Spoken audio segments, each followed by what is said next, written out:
Okay, so if A1, A2, A3 are in AP, I mean this sequence is an AP, then AP, AQ and AR are in AP if PQR are in. So this is fairly obvious that if these are in AP, then AP, AQ and AR will also be in a AP. And even if A1, A2, A3 were in a GP or in a harmonic progression, the rule would apply that if PQ are in a AP, then those three numbers AP, AQ, AR, they will also follow the same relations. Okay, cool. So the 14th question is the summation from R equals to 1 to n of R power 4. Wait, R power 4. Fine. That is supposed to be L of n, uh, then the summation from r equals to 1 to n of 2r minus 1 to the power of 4 is equal to, oh, so 2r minus 1 is like only the odd numbers. Okay, cool. So how do we do it? I think we can do it like this. So summation from r equals to 1 to n of 2r minus 1, that's going to be 1 power 4 plus 3 power 4 plus uh, I think that first of all, okay, let's just write it like that first of all. So 1 power 4 uh, plus 3 power 4 plus 5 power 4 all the way till 2r minus 1 power 4. I mean 2n minus 1 in fact. Very cool. 2n minus 1 power 4. But I will insert some additional terms for myself. So plus 2 power 4 plus 4 power 4 all the way till 2n minus 2 power 4. Okay, cool. Right, but now that I have added them, I also need to subtract it, otherwise the whole quantity is changed. Minus 4 power 4 all the way till 2n minus 2 power 4. Now I will group this. So over here you can see that it's just L of, let us see, L of 2n minus 1, I think. Right, so r equals to 1 to 2n minus 1 of r power 4. That's just L of 2n minus 1. And this thing, well, we'll see what that thing is. This is supposed to be equal to L of 2n minus 1. Okay, what about this thing? Well, I can factor out 2 power 4 from this thing and leave us with 1 power 4 plus 2 power 4 all the way till n minus 1 power 4. So that will turn out to be L of 2n minus 1 minus 16 L of n minus 1. Yeah, that looks correct. So is that in the options? Oh, it's not there. So what now? I mean, okay, what do we do in this case? You only have everything in terms of 2n in this. Uh, Wait, you know what? If everything is in terms of 2n over there, why not do it in a different way? Why not add some more terms to it to let it go up till 2n? So I will add an additional term, an additional term, which will be 2n raised to the fourth power. Okay, and then I will subtract all these terms, 2 power 4 plus 4 power 4 all the way till 2n power 4. That will be L of, over here it is just 2n, and then minus 16 times L of, this 2 will be gone, so you just have n over there. So that is correct. L of 2n minus 16 times L of n. Yeah, so where is that option? Here it is. Okay, cool. So let's just move on. So let tr and sr be the rth term and sum to the rth term of the series respectively. If for an odd number n, Sn is equals to n and Tn equals to Tn minus 1 upon n squared. Okay. Sn is the same thing as n. Oh, for odd numbers only. Right. So S1 equals to 1, S3 equals to 3, and so on. Now wait a second. If for an odd number, so it's for some specific value of n, not for all odd numbers. And Tn is equals to Tn minus 1 upon n squared. Then Tm, m being even, is. Oh, okay, cool. So if for an odd number n, Sn. So this is not a general statement, it's there just for some value of n, and Tn is equals to Tn minus 1 upon n squared. That is a problem, right? So Tr and Sr are the rth term and sum to rth term. Okay, cool. So the nth term is this thing, and the sum till n terms, that is this thing. Fine. Okay, so t1 t2 all the way till tn, right? Tn minus 1 upon n squared. Then tm, m being even, is we just cannot solve this if we take that n is a specific value, right? So now we just need to assume that n is some general value, though I really think it's specific from the wording of this equation, from this problem. Okay, cool. So fine, let's just take n to be some general value. So in that case, s of n is 1 by n. So that tn, that will be given as s of n minus s of n minus 1, which is n minus n minus, that has to be equal to 1. Wait, that's not nice. Yeah, so this is not possible for every value of, no wait, it's only for odd numbers. Okay, this question is a little ambiguous. It does not say if these equations are true for general values of n or for some specific value, so that's why I'm just leaving this. Or maybe I could solve this. Maybe that there is some specific thing which happens when you try to solve these equations. So for an odd number n, s of n equals to n, and t of n equals to t of n minus 1 upon n squared. That's really weird, right? So 1 all, okay, so s of n minus 1, that has to be n minus this thing. Okay, that doesn't make sense anymore. Fine, I'm just leaving this question because it is not clear. Okay, so the next question is, let alpha and beta be the roots of x squared minus x plus p equals to 0, and gamma and delta be the roots of x squared minus 4x plus q equals to 0. If alpha, beta, gamma, delta are in GP, then the integral values of p and q respectively are. Okay, fine. So alpha, beta are the roots of this equation. That pretty much means that alpha plus beta has to be equal to 1. Gamma, delta are the roots of that equation, so gamma plus delta, that has to be 4, and alpha, beta, gamma, delta are in the GP, so alpha, beta, gamma, delta, this is a GP, and I assume it's in this sequence only. So beta will be alpha times r, gamma will be alpha times r squared, this will be alpha times r cubed. Okay, cool.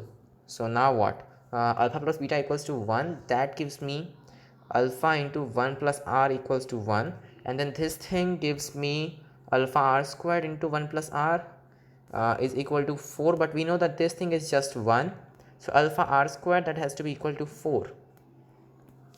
Okay, cool. But now what we can, wait a second, that thing is not 1, that thing would be 1 by alpha, so take that out and multiply it over here. So this complete thing, that will be 1, so r squared equals to 4. In that case, r can be plus 2 or minus 2. Okay, cool. Yeah, so what about it then? Can we use both values or only some specific values? First of all, let's just go for r equals to 2, and let's see what happens when you input that into the first equation. So that will give me alpha into 1 plus 2 equals to 3, equals to 1, so alpha equals to 1 by 3, then beta equals to 2 by 3, their sum is indeed 1, If it was negative, okay, if it was negative 2, then I would get alpha equals to negative 1, and then that into negative 2, that would be 2 once again. So it still works, but fine, just move on. So beta is this thing, gamma is 4 by 3, delta is 8 by 3. So their products, that's going to be alpha beta, which is just 2 by 9. Where was the question? Okay, then the integral values of p and q respectively are, so alpha beta would be 2 by 9, which is not at all integral. So that means that we have to go for the other case where r is equal to negative 2. So suppose r equals to negative 2, then that will give me 1 minus 2 over here. So alpha will be equal to negative 1. That means that beta equals to positive 2, gamma equals to negative 4, and delta equals to positive 8. So their product alpha beta, that will turn out to be minus 2. Okay, and where is that equation? Yeah, so you have plus p over there, so p will turn out to be minus 2, and you have plus q over there, so q will turn out to be gamma delta, which is just minus 32. So minus 2 and minus 32, that will be the answer. Okay, so the next question is, if the pth, qth and rth and sth sequence, okay, terms of an ap are in gp. Wait, what? Okay, if the pth, qth, rth and sth terms of an ap are in gp, okay, then p minus q, q minus r and r minus s are in. Oh, wow. These are in a GP. Fine. So P minus Q, Q minus R, and R minus S. These will be in.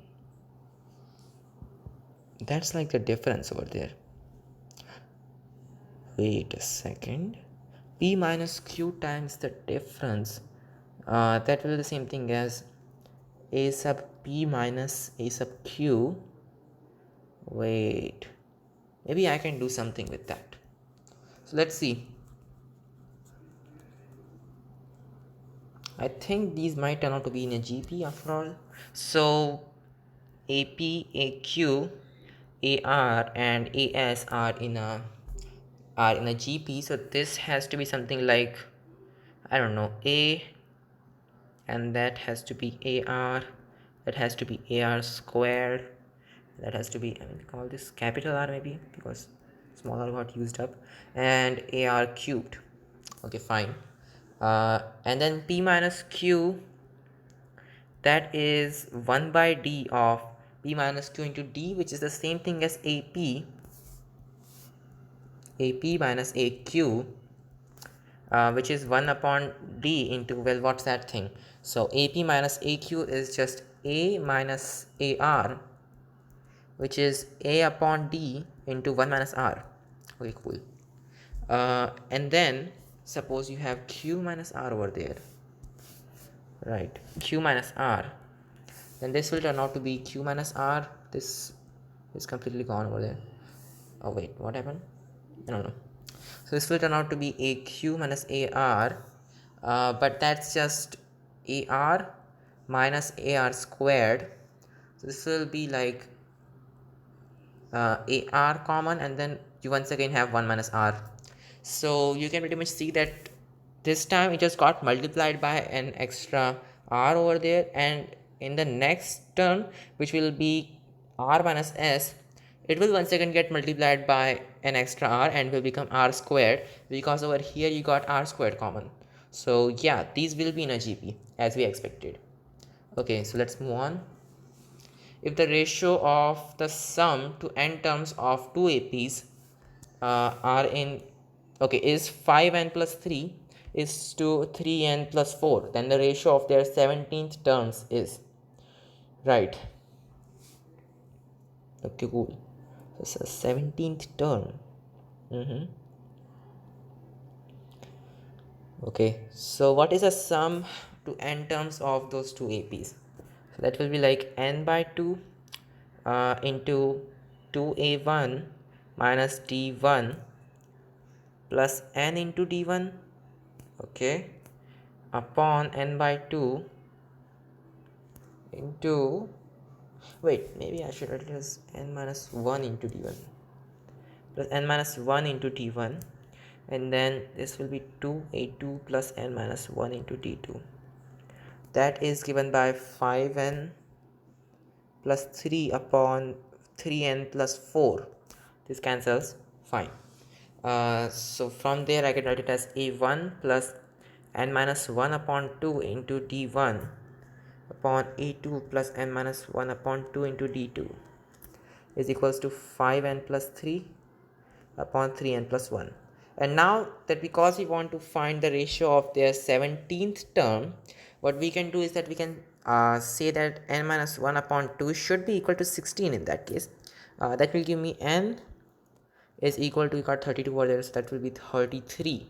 So just putting n equals to 32 gives me a17 1 upon a17 2.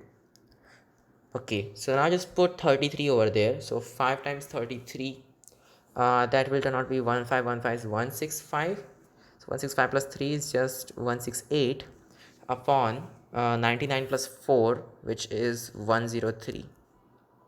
Okay, cool. So that will be our answer. Where is it? 168 upon 103. Yes, it is this thing. Okay, cool. Let's move on. So let a1, a2, a3, and so on be terms of an AP. If a1 plus a2 all the way till ap upon a1 plus a2 all the way till aq is p squared by q squared, where p is not equal to q. Okay, and I assume this is like a general thing. This is true for any values of p and q. Yeah, I think so. Then a6 upon a21 equals, okay, fine. So once again, these are the terms of an AP. So the sum till p terms, that will be p by 2 into 2a minus t plus p times the difference upon q by 2 into 2a minus t plus q times the difference. That will turn out to be p squared upon q squared as given in the question. So this cancels with one of these. Okay, so you have this equation, fine. And maybe I can use the theorem on equal ratios on this thing. Let it be. Let's just not go for it, or maybe we should. I think we should go for it in that case. So this is equal to p upon q, which is also equal to pd upon pq. So now using theorem on equal ratios on this thing, I can get that this is actually equal to 1. So that pretty much gives me p is equal to q, right? Or 2a minus, okay, fine, so p equals to q. Maybe that's the only way this can happen. So p equals to q, then this is obviously 1, everything is 1. But wait, you just said that p should not be equal to q, so maybe we cannot do this in fact. So let's cross multiply in that case. So 2a minus t into q plus pqd, that is equal to 2a minus t into p plus pqd. So this cancels, and then you have that either this factor is 0 or p equals to q, but that cannot happen, so this factor has to be 0. So 2a equals to d. That's the only thing which matters now. Fine. So a6 upon a21 is equal to, right? So a6, that will be something like a plus 5d, and this will be a plus 20d. But now I can use the fact that d is in fact 2a. So this will be a plus 10a, which is 11a, right? And then a plus 40a, that is 41a. That cancels, just got 11 upon 41. Right, that's the option. Fine. In the geometric series, the first term is a and the common ratio is r. If Sn denotes the sum of the n terms and un is equal to n equals to 1 to n. Wait, what is this thing? uh, un is equals to the summation from n equals to 1 to n. That is weird. Yeah, that's not making sense. You got the same variables both. Okay, that's not making sense at all. I assume it's something like summation from r equals to 1 to n of sr. Something like that. Yeah. Okay, cool. So assume it's something like that. Fine. So in a geometric series, the first term is a and common ratio is r. If Sn denotes the sum of the n terms and un is given by this thing, the summation from r equals to 1 to n of Sn, fine. Uh, then r into Sn plus 1 minus r into un equals, wow, this is not what I was expecting. Okay, so that's nice. That will give me like un minus 1. That has to be Sn, right? And these are like geometry is the first time I see in the functions. Right, so because is this Sn is like the sum of some terms in the geometric series, I think that Sn will also be a geometric series itself. Fine. So un is given by this thing. Then in that case un will also be a geometric series, right? So rsn plus 1 minus r into un equals, okay, cool. I think I can solve this. So first of all, I will use the fact that un is s1 plus s2, but s2 is just r times s2, I think. Yeah, sorry, not s2, s1. Then you have r squared times s1 plus r cubed times s1, all the way till when you have r power n minus 1 into s1. Okay, that has to be equal to s1 into r power n minus 1 upon r minus 1. Okay, cool. So that's actually un. So that gives me, I should write it as 1 minus r in that case. Fine, so 1 minus r power n upon 1 minus r. Okay, so that gives me 1 minus r into un is equal to s1 into 1 minus r power n. Fine. And what we want to find is, okay, so you have r into s power n over there as well. So I can write this as s1 minus r into sn, right? Because r power n is just r into r power n minus 1. So I can transpose this over here, so that will give me 1 minus r into un plus r s power n, that is equal to s1. Fine. But by the way, what is this s1? That is something like a into r power n minus 1 upon r minus 1. Yeah, the common ratio is r. Wait a second, how do we know that it is always in, like, maybe it is not in a geometric series? Yes, that could be a possibility. Okay, so let's go step by step and not jump to assumptions. Fine. So this is un, which is also equal to summation from r equals to 1 to n of what's Sn. Sn is just a upon 1 minus r into 1 minus r power n, okay, which is a upon 1 minus r common. Then summation of 1, that's just n, minus summation from r equals to 1 to n of r power n. We know how to find it. It's just r plus r squared all the way till r power n. That has to be r into r power n minus 1 upon r minus 1. Okay, that's nice. Fine. That gives me 1 minus r into ur is equal to, let's see, an minus, what's this thing, minus r into r power n minus 1, but upon r minus 1, but everything times a. And you can see that this thing is actually our Sn, so it's supposed to be equal to an minus r times Sn. So that gives me that 1 minus r into ur plus r into Sn, that has to be a times n. Not bad. So yeah, and A looks correct. So the next question is, if x, y, z are distinct prime numbers, then x, y, and z may be in AP but not in GP.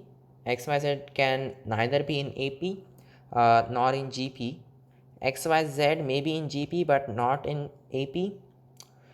So first of all, I know that X, Y, Z can in fact be in AP because I can find such numbers which are in the AP and as well as prime, which are namely 3, 5, and 7. And in fact, there are a lot of other numbers which are primary in a arithmetic progression, but these are the simplest one, simplest numbers. Okay, cool. But can these be in a GP? Well, if these are in GP, then that will mean y squared is equals to x times z, which pretty much implies that x divides y squared. But because x is a prime number, this implies that x divides y. But that can never happen because y is also a prime number, so x and y should be co-prime. But this is not happening over here. So that's incorrect. In that case, these cannot be in a GP. So the first option is correct. So that's it, and I will see you in the next video.